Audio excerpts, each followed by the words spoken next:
Ozoda Nursaidovani ismini aralashtirishganligi noto'g'ri bo'ldi. 10 soat operatsiya bo'ldi. Klip suratga olinish jarayonida avtohalokatga uchragan Sabrina voqeasi xalqimiz orasida katta shov-shuvlarga, muhokamalarga sabab bo'lgan edi. Mazkur holat bo'yicha sud ishi boshlangani haqida biz dasturimizning avvalgi sonlarida xabar berganmiz. Tushunarsiz holatlar ko'p bo'ldi. Endi hammasini o'sha qonun himoyachilarimiz, qonun idoralariga ishonamiz. Endi birinchi navbatda Sabrina oyoqqa turib ketdi. Men shu uchun xursandman. Ancha vaqt shogirdim bo'lib, meni o'sha jamoamda faoliyat yuritgan yaxshi qiz. Men xohlaymanki, ikkita qizimiz ham ijodga qaytib, xalqimiz oldida bir sevimli bir yulduzlarga aylansin. Xalqimga ming bor rahmat aytaman.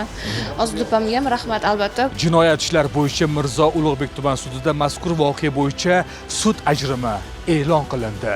Jinoyat ishlari bo'yicha Mirzo Ulug'bek tuman sudi tomonidan Jinoyat kodeksining 266-moddasi 1-qismi, ya'ni transport vositalari harakati yoki ulardan foydalanish xavfsizligi qoidalarini buzish bilan ayblangan jinoyatchi taraflar yarashuv munosabati bilan Jinoyat kodeksining 66-1 moddasiga asosan harakatdan tugatildi.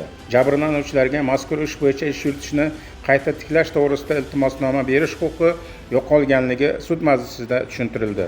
Eng asosiysi ushbu voqeaning natijasi yaxshilik bilan yakunlandi. Biz shu o'rinda klip suratga oladigan ijodkorlarga murojaat qilmoqchimiz. Agarda voqealaringizda mashina haydash bilan bog'liq epizodlar bo'lsa, rulga faqatgina haydovchilik guvohnomasi bor voyaga yetgan fuqarolarni o'tkazing. Aks holda ushbu klipdagi voqea ertaga yana takrorlanishi mumkin.